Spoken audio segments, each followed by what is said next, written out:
মুজিব কায়েম করলেন একদলীয় এক ন্যায়কর্ত স্বৈরার শাসন বাদশাহ। আমাদের মনে অস্তিত্বই এমন অবস্থায় গিয়ে থাকলো যে মানুষ একদিন মুজিবের জন্য দোয়া করেছিল যে আল্লাহ আমাদের এই মুজিব আমাদের চোখের মনি, আমাদের বাঁচাবে, দেশকে স্বাধীন করবে, বাঙালিদের ন্যায্য অধিকার আদায় করবে। সেই মুজিবের জন্য লোকজন আল্লাহর কাছে দোয়া চাচ্ছিল যে আল্লাহ আমাদের আদের দাও, নমরুদের হাত থেকে আদের দাও, আমরা তো শেষ মরে যাচ্ছি সব, কোথাও কোনো কেউ নেই প্রতিবাদ করা। এটা তো আমরা যারা সেনাবাহিনীতে তখন ছিলাম, যারা দেশপ্রেমী যোদ্ধা, তারা ঠিক মেনে নিতে পারেনি। যেভাবে তারা মেনে নিতে পারেনি পাকিস্তানের জান্তাদের অবিচার। কোন পরিস্থিতিতে ৭৫-এর 15ই আগস্ট হলো? খুবই স্পর্শকাতর প্রশ্ন ইলিয়াস। নিজের বাদ্য নিজে বাজানো অনেক সময় ঠিক হয় না, কিন্তু তুমি যখন প্রশ্ন করেই বসলে তখন একটা ছোট জবাব দেব। স্যার এই আমার ইউটিউব চ্যানেলে আমি আজকে প্রায় 5 বছর হলো ভিডিও লাইভ করি, প্যাকেজ দেই। সো ফার আই রিমেম্বার আমার সবচেয়ে বেশি একসাথে ভিউয়ার্স ছিল সম্ভবত 20 বা 25,000। আমি মাত্র খেয়াল করলাম এই মুহূর্তে 1,70,000 মানুষ এট এ টাইমে ওয়াচিং আওয়ার ভিডিওস। এটা তো তোমার, the credit goes to you. No, credit goes to you, man. Goes to you. Well, I'm just মানে well যাকে হয় আল্লাহর ইচ্ছায় হয়। আমি একজন আমি এই জন্যই বললাম যে আপনার নিজের ঢোল আপনি যেটা মানে বাজানোর কথা বলছেন, আপনি তো বাজান নাই, 50 বছর চুপ ছিলেন। যেই স্বাধীনতা আপনারা এনে দিয়ে গিয়েছেন, সেই স্বাধীনতা না আসলে তো আজকের শেখ হাসিনা যে অবস্থায় দেশকে নিয়ে গিয়েছিল, সেই 75 এর পরে আর হয়তো 2-1 বছর লাগতো শেখ মুজিবের সেখানে নিয়ে যেতে। তো আমাদেরকে এই যে উদ্ধার করে দিয়ে গিয়েছেন, এই কৃতজ্ঞতা বোধটা বাঙালি জাতির নেই। যে কারণে আজকে মেজর শরীফুল হক ডালিম বাংলাদেশের মাটিতে নেই। অথচ আপনাদেরকে সর্বোচ্চ সম্মাননা দিয়ে আমাদের দেশে রাখা দরকার ছিল। সেই সম্মানটুকু আমরা দেখাতে পারি নাই বলেই মাঝে মধ্যেই আবার 2024 আসে। তো আপনি ওইটা নিয়ে আমার মনে হয় দেরি তো অবশ্যই হয়েছে, কিন্তু আমাদের জানা উচিত। এই জাতি প্রতিটা মানুষ জানতে চায় কি হয়েছিল 75-এর 15ই আগস্ট। প্রথম কথাটা হচ্ছে যে 15ই আগস্ট কিন্তু কোনো বিচ্ছিন্ন ঘটনা না। এটা সূত্রপাত হয় মুক্তিযুদ্ধ চলাকালীন অবস্থায়। আমরা বুঝতে পেরেছিলাম যে বাংলাদেশের মুক্তিযুদ্ধটা অ্যাকচুয়ালি কাদের ইন্টারেস্টে হচ্ছে। দেখে আমাদের ইন্টারেস্টে হচ্ছে যে আমরা আমাদের দেশ যুদ্ধ করে স্বাধীন করব, নাকি এটার পেছনে অন্য কোনো উদ্দেশ্য কাজ করছে। যখন 7 দফাতে চুক্তি করে নজরুল ইসলাম আর তাজউদ্দিনকে পারমিশন দেওয়া হলো to establish provisional government in Calcutta, এই 7টা ক্লজ পড়ে সাইন করার পর, দস্তখত করার পরে নজরুল ইসলাম সাহেব ফিট হয়ে পড়ে গিয়েছিলেন যে এটা তো একদম একটা দাস খর, যে আমরা ক্রমান্বয়ে ভারতের একটা করদ রাজ্য, তারপরে একটা অঙ্গরাজ্য হিসেবে অঙ্গরাজ্যে পরিণত হবে বাংলাদেশ, হবু বাংলাদেশ। আর ওই joint declaration between Osmani and general মানেকশর, জয়েন্ট কমান্ড এস্টাবলিশ করার পর কথা ছিল যে general Osmani on behalf of Bangladesh government will invite General Manekshaw to come and be present as an auxiliary force commander, সহায়ক শক্তির commanding chief হিসাবে in the Sunday ceremony, but the instrument will be signed by the Mufti Fauj commander in chief, who was General Usmani, Colonel Usmani. কিন্তু সেটা হতে দেওয়া হলো না। 16ই ডিসেম্বরে যে সারেন্ডার সেরেমনি হলো রেস কোর্সে, সেখানে পরিষ্কার বাংলাদেশের জনগণ দেখতে পেল যে পাকিস্তান আর্মি সারেন্ডার করছে ভারতীয় সেনাবাহিনীর কাছে, এবং সেখানে সাইন করছেন আরোরা ভারতীয় বাহিনীর পক্ষে, আর ওদিকে নিয়াজি পাকিস্তান আর্মির পক্ষে। সেখানে মুক্তিযোদ্ধারা কোথায়? আমরা পরে থাকলাম ঝাড়ুদার হিসেবে ইন্ডিয়ান আর্মির রাস্তা পরিষ্কার করে দেওয়ার কাজে, বনে বাজারে। আমাদের কি কোনো শহরগঞ্জে ঢোকার পারমিশন দিল না মুজিব সরকার, মানে তাজউদ্দিনের সরকার, আওয়ামী লীগ সরকার। সেই অবস্থায় কি প্রমাণিত, এটা এই ঘটনায় কি প্রমাণিত হলো? ইন্ডিয়া প্রমাণ করলো সারা বিশ্বে যে বাংলাদেশ জনগণ নিজেরা যুদ্ধ করে দেশ স্বাধীন করেনি। বাংলাদেশ নামক একটি রাষ্ট্র প্রিমেচুরলি জন্ম দেওয়া হয়েছে as an outcome of Indo-Pakistan war, যেখানে ইন্ডিয়া জিতেছে। এই তো হলো ইতিহাসের শুরু। তারপর মুজিবকে যখন ছাড়া হলো, কিন্তু কিছুই জানতো না যে দেশ স্বাধীন হয়েছে, কোন মুক্তি ফৌজ বলে কিছু ছিল, হাজার হাজার লোক দেশচ্যুত হয়েছে, প্রাণ হারিয়েছে, কি জানতো? সে তাকে যখন ছেড়ে দেওয়া হলো, তখন ইন্দিরা গান্ধী তাকে পাকিস্তানে ফোন করে বলল যে, ফোন করলো মুজিব, ফোন করে বললো যে আমি দেশে ফিরে যাচ্ছি। তখন ইন্দিরা গান্ধী যাওয়ার আগে আপনার সাথে দেখা করে আমি আপনাকে কৃতজ্ঞতা জানতে চাই। তো তখন ইন্দিরা গান্ধী বললো, কৃতজ্ঞতা জানাবেন, আপনি ফোন না করলে আমি আপনাকে ফোন করতাম, আপনাকে ঢাকায় সরাসরি আপনি যাবেন না, আপনি নয়াদিল্লি হয়ে যেতাম। মুজিব সেটাই করলেন, তিনি চলে গেলেন নয়াদিল্লি, লন্ডন হয়ে। সেখানে কি হলো, যে 7 দফা চুক্তিতে সাইন করার পর প্রবাসী সরকার গঠন করেছিল তাজউদ্দিন আর নজরুল ইসলাম, সেই আওয়ামী লীগ বাংলাদেশে ক্ষমতা গ্রহণ করলো সারেন্ডারের পর ওই 7 দফা ভিত্তিতে। এবং সেই 7 দফাতে মুজিব স্বাক্ষর দেওয়ার পর ফিরে গিয়ে তিনি ক্ষমতা নিজে হাতে নিয়ে তাজউদ্দিনকে বললো, তাজউদ্দিন তুমি প্রাইম মিনিস্টার থাকবা না, আমি হোম প্রাইম মিনিস্টার। তারপর কি হলো, কোন নির্বাচন নাই, কিছু নাই। ওই 70-এর নির্বাচনের সুবাদে তারা ইন্ডিয়ার 4 স্তম্ভ ডুপ্লিকেট বাংলাদেশে ইম্পোর্ট করে তার উপরে একটা সংগঠন বানানো, হুবহু এক। শুধু তাই না, রবীন্দ্রনাথ ঠাকুর, যাকে নিয়ে আমরা নাচানাচি করি এবং অনেকের মানে ভাইসে যায়, আপ্লুত হয়ে যায় আবেগে, এই রবীন্দ্রনাথ ঠাকুর একজন ইন্ডিয়ান নাগরিক এবং ইন্ডিয়ার জাতীয় সঙ্গীতের রচয়িতা। আমাদের দেশে তার চেয়েও প্রতিভাবান কবি কাজী নজরুল উপস্থিত থাকা সত্ত্বেও আমরা সেই ভারতীয় নাগরিকের একটা গানকে আমাদের জাতির উপরে চাপিয়ে দেওয়া হলো জাতীয় সঙ্গীত। পৃথিবীর ইতিহাসে এমন কোন নজির আর দ্বিতীয়টা আছে বলে আমি মনে করি না। কেন কোন বাংলাদেশে যদি নজরুল ইসলামকে আমরা জাতীয় কবি আখ্যা দিয়ে থাকি, তাহলে নজরুল ইসলামের গান কেন হলো না? বা অন্য কারো গান হতে পারতো জাতীয় সঙ্গীত।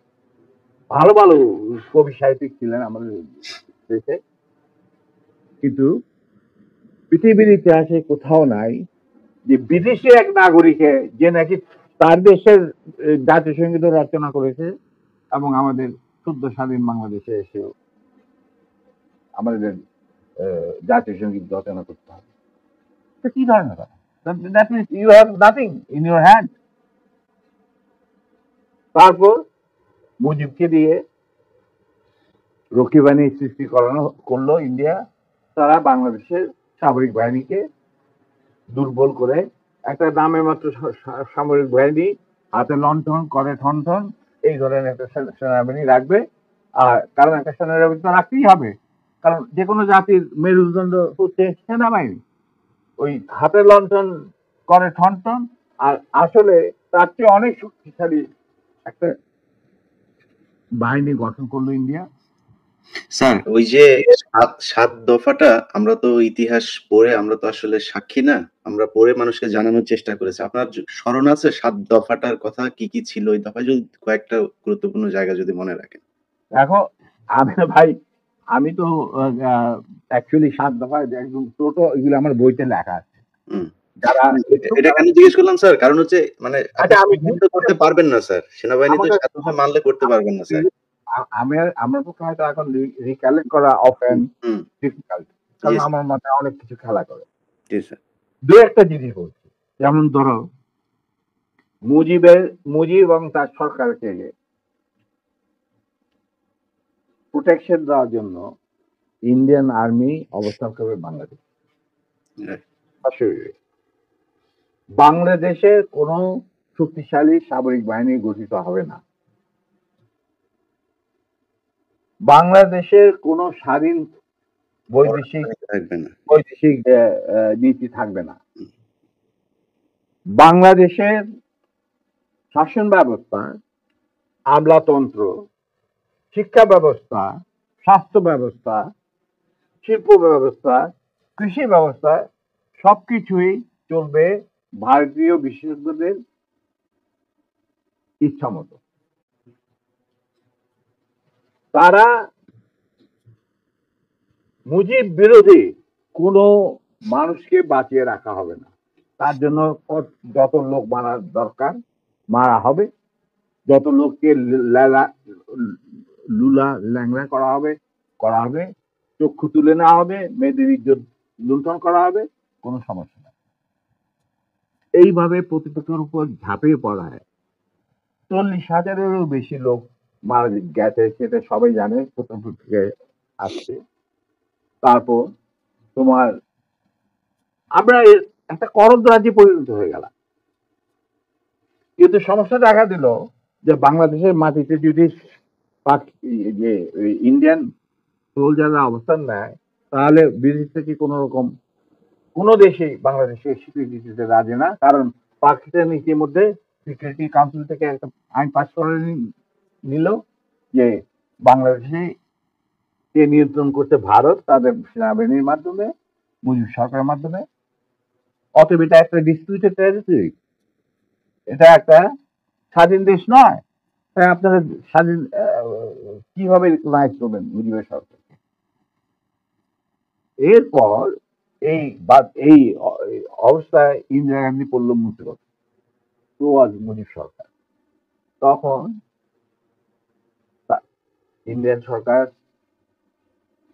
ডিসাইড করলো যে ঠিক আছে, আমাদের সোলজার আমরা ফেরত নিয়ে আসবো, তার পরিবর্তে আমরা জাতীয় রক্ষী বাহিনী বানিয়ে তাই করা হলো। তো যে কাজটা ইন্ডিয়ান আর্মি করছিল সেটা পরে জাতীয় রক্ষী বাহিনী করলো। আর কি ধরনের অত্যাচার, অবিচার, কি ধরনের মানে হত্যাযজ্ঞ, গুম খুন এবং অনাচার অবিচার মুজিব সরকার করছিল, সেটা খতিয়ান তো তুমি আমাকে ভালো জানবে। অনেকে এই বিষয়ে লিখেছেন, সাহসী যারা তারা লিখে গেছেন, আমিও কিছুটা লিখেছি। সেখানেই শেষ হলো না। তারপর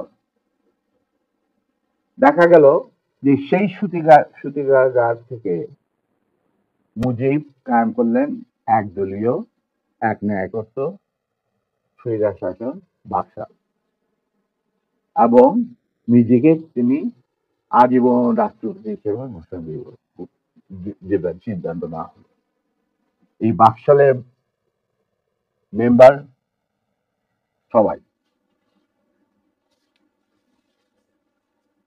সেই বাকশাল করার পর মুজিবের শক্তি বেড়ে গেল, তার নিষ্ঠুরতা এমন অসহনীয় পর্যায়ে চলে গেল। ইলিয়াস লুটপাট, মার ধর, চোরাচালান, তার নকল টাকা ছাপানো ভারত থেকে, এই সমস্ত মানে একটা আমাদের মনে অস্তিত্বই এমন অবস্থায় গিয়ে থাকলো যে মানুষ একদিন মুজিবের জন্য দোয়া করেছিল যে আল্লাহ, আমাদের এই মুজিব আমাদের চোখের মনি, আমাদের বাঁচাবে, দেশকে স্বাধীন করবে, বাঙালিদের ন্যায্য অধিকার আদায় করবে। সেই মুজিবের জন্য লোকজন আল্লাহর কাছে দোয়া চাচ্ছিল যে আল্লাহ আমাদের আদের দাও, নমরুদের হাত থেকে আদের দাও, আমরা শেষ মরে যাচ্ছি সব, কোথাও কোনো কেউ নেই প্রতিবাদ করা। এটা তো আমরা যারা সেনাবাহিনীর পৃষ্ঠপোষক ছিলাম, যারা দেশপ্রেমী যোদ্ধা, তারা ঠিক মেনে নিতে পারেনি। যেভাবে তারা মেনে নিতে পারেনি পাকিস্তানের জান্তাদের অবিচার এবং দুরাচার। এরই পরিপ্রেক্ষিতে তাদের নেতৃত্বে সংগঠিত হয় একটা সেনা বিপ্লব। অনেকে বলে মুজিবকে মারা হলো কেন?